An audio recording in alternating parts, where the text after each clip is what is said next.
Gaza के अंदर युद्ध इस लेवल पर पहुंच चुका है कि अब जान हमास की जाएगी या फिर इजरायल की सेना की, ये कोई नहीं जानता, लेकिन जान जरूर जाएगी, इसकी गारंटी 100% है।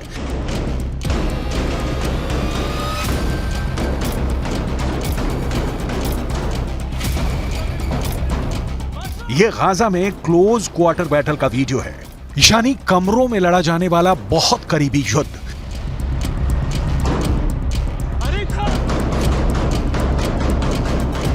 इजरायल के कमांडो इस इमारत में एक एक कमरे को खंगाल रहे हैं, ताबड़तोड़ फायरिंग हो रही है, किसकी गोली किसे लगेगी, डर बहुत ज्यादा है। यह गाजा के युद्ध की सबसे खतरनाक पिक्चर है।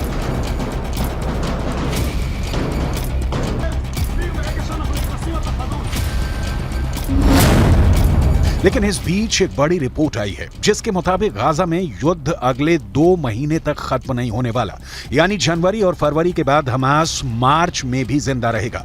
इस बार की पूरी गारंटी दी जा रही है। यह रिपोर्ट इजरायल की सेना के ही एक अधिकारी ने दी है। सवाल है कि 5 महीने युद्ध चला तो क्या हमास बचेगा या इजरायल?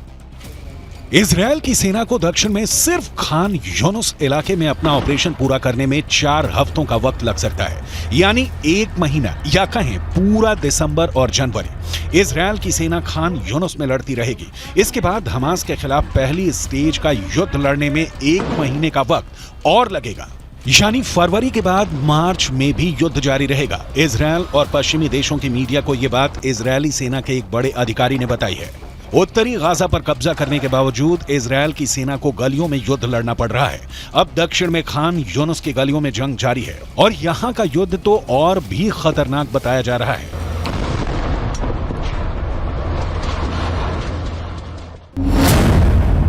कुल मिलाकर समझिए कि 7 अक्टूबर को शुरू हुआ युद्ध अब भी जारी है। यह युद्ध 7 जनवरी तक भी चलेगा। यह युद्ध 7 फरवरी को भी होता रहेगा और इसके बाद यह युद्ध 7 मार्च को खत्म हो जाएगा। इसकी कोई गारंटी नहीं है, यानी इजरायल और हमास की जंग 5 महीनों से आगे जाएगी। अब इजरायल की सेना के अधिकारी ये बात बता रहे हैं। इजरायल को इसी बात का डर है कि अगर मार्च तक हमास जिंदा रहा तो उसकी बहुत आधुनिक मानी जाने वाली सेना की इज्जत मिट्टी में मिल जाएगी। पहले ही 2 महीनों के अंदर इजरायल और हमास के युद्ध में बहुत ही खतरनाक टक्कर देखने को मिली है। हमास के एंटी टैंक दस्तों ने इजरायल की सेना की नींद उड़ा दी है, इसमें कोई शक नहीं। बंधकों को छुड़ाने वाले सीज फायर के बाद इजरायल हमास पर 10 गुना तेज हमला करेगा, ये सब जानते थे। इजरायल ऐसी हर कोशिश करेगा जिसकी वजह से हमास के पास ना बचने का रास्ता हो, ना भागने का। लेकिन अब जो टक्कर देखने को मिल रही है उसमें हमास के एंटी टैंक दस्तों ने गाजा के हर चौक, हर गलियों में इजरायल की सेना पर हमले तेज कर दिए हैं। इजरायल की सेना अपना टैंक किस गली में ले जाए और किस में नहीं, और किस गली में जाकर उस पर हमला नहीं होगा, ये गारंटी कोई नहीं दे रहा। बिस्मिल्लाह अल्लाह।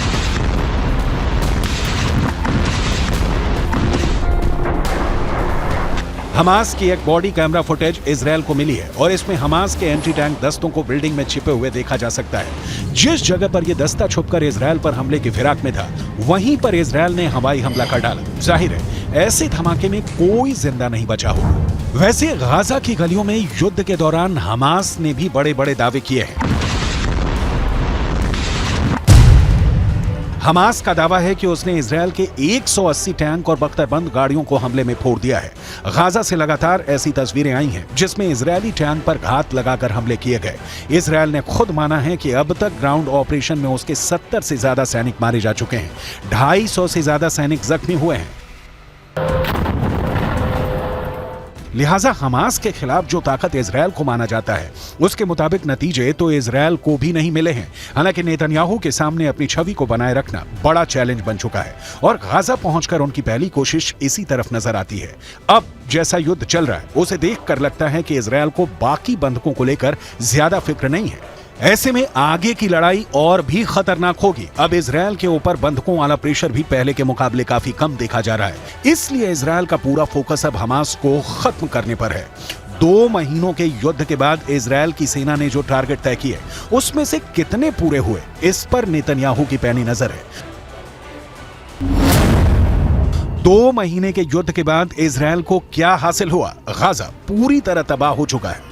18,000 लोग इजरायल की बमबारी में मर चुके हैं, लेकिन इजरायल पर रॉकेट अब भी दागे जा रहे हैं। गाजा पर हमास का कंट्रोल बाकी है। हिजबुल्लाह के साथ इजरायल का उत्तरी बॉर्डर यानी लेबनान का फ्रंट अब भी एक्टिव है। अमेरिका इजरायल की मदद कर रहा है, लेकिन सीधा इस युद्ध में शामिल नहीं होना चाहता, क्योंकि वो यूक्रेन में भी एक्टिव है। ईरान के समर्थन वाले मिलिशिया इस वक्त इजरायल और अमेरिका दोनों पर हमले कर रहे हैं, और इन सबके बीच हमास अब भी जिंदा है, यानी जिसे इजरायल पूरी तरह से खत्म करना चाहता है, वो अब भी इजरायल से लड़ रहा है।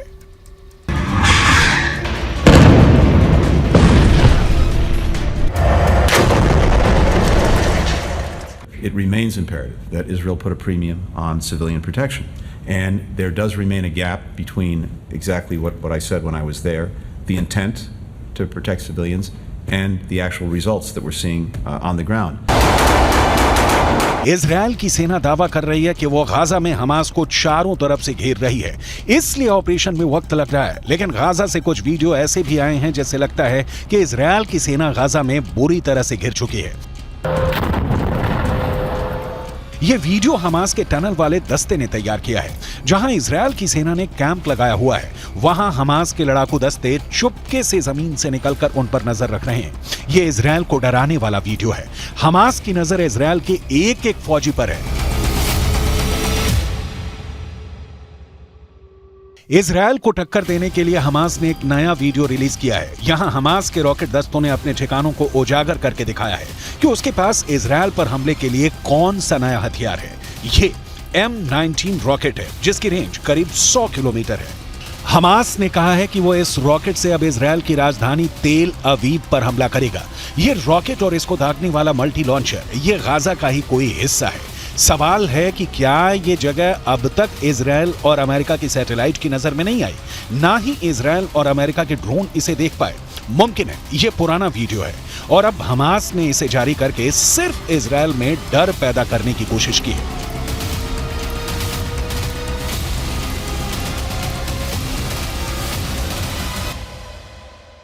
गाजा के अलावा इजरायल के लिए उत्तरी बॉर्डर बड़ा खतरा बन चुका है। ये लेबनान बॉर्डर पर इजरायल की बड़ी पोस्ट है और यहां हिजबुल्लाह ने एक एंटी टैंक मिसाइल से हमला किया और फिर देखिए क्या हुआ। पहले धमाका, फिर पोस्ट का बड़ा हिस्सा ढह जाता है और आग लग जाती है। हिजबुल्लाह की तरफ से ऐसे खतरनाक हमले इजरायल की सेना लगातार झेल रही है। जब इसके बारे में नेतन्याहू से पूछा गया तो उनका जवाब भी गौर करने वाला है। सैनिकों के बीच इस तरह के सवालों का जवाब कैसे देना है, नेतन्याहू बहुत अच्छी तरह से जानते हैं। כי אם חיזבאללה יבחר לפתוח במלחמה כוללת, אז הוא במו ידיו יהפוך את ביירות ואת דרום לבנון, לא רחוק מכאן, לעזה ולח'אן יונס। हिजबुल्लाह हो, हूथी हो या फिर हमास, इजरायल के लिए खतरा साफ है और बहुत बड़ा है। हमास अगर मार्च तक जिंदा रहा तो यह युद्ध पलट सकता है। यह बात नेतन्याहू भी जानते हैं। उनके सामने दबाव बहुत ज्यादा है कि युद्ध को जल्दी से जल्दी खत्म किया जाए, जल्दी से जल्दी बंधकों को छुड़ाया जाए और जल्दी से जल्दी हमास को खत्म करने का ऐलान किया जाए। अगर वो ऐसा नहीं कर पाए तो ना सिर्फ दुनिया में बल्कि घरेलू मोर्चे पर भी उनकी बहुत ज्यादा बेइज्जती हो जाएगी।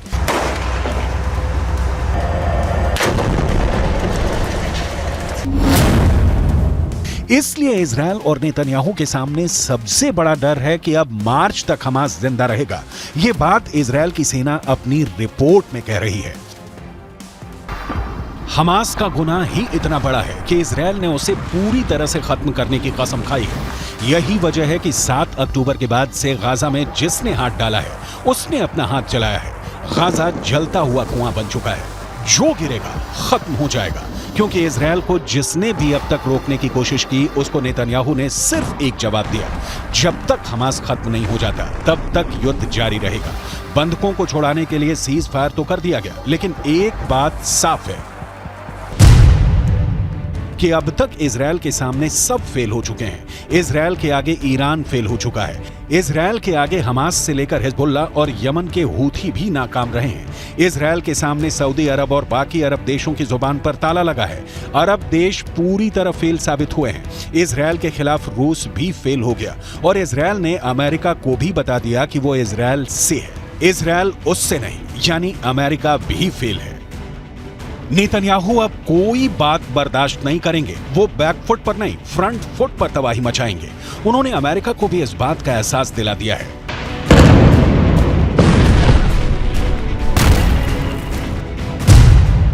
कि हमास को खत्म करने तक बिल्कुल नहीं रुकेंगे। हमास की मौत 100% पक्की है, ये नेतन्याहू की गारंटी है। उत्तरी गाजा के अस्पताल इजरायली बमबारी के सबूत बने तो दक्षिण में खान यूनिस के रिहायशी इलाके इस बमबारी के सबूत बन रहे हैं। यहां बम गिरा तो 10 लोग फौरन मारे गए, कई घायल हो गए। तबाही की ऐसी तस्वीरें हर जगह दिखी। गाजा में बमबारी रुके, इसके लिए इजरायल पर दबाव डाला जा रहा है, लेकिन उसका असर शून्य है। इजरायल को अमेरिका से मिल रही मदद इसका सबसे बड़ा सबूत है, जो फिर से सीज फायर की कोशिश के आगे दीवार बन चुका है। अमेरिका ऐसी बमबारी रोकने के लिए संयुक्त राष्ट्र सुरक्षा परिषद में आए प्रस्ताव के खिलाफ वीटो कर चुका है।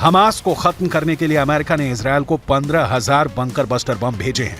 गाजा पर बमबारी के लिए अमेरिका ने इजरायल को 57,000 तोप के गोले सप्लाई किए हैं। एक तरह से बाइडन मौत बांट रहे हैं। ये इल्जाम अमेरिका पर बार-बार लग रहा है। I'm at a hospital in Gaza, and what I'm seeing are babies, tiny babies who are dependent on incubators. Those incubators need fuel, they need electricity in order to operate. They're keeping these babies alive, and they need to keep it up.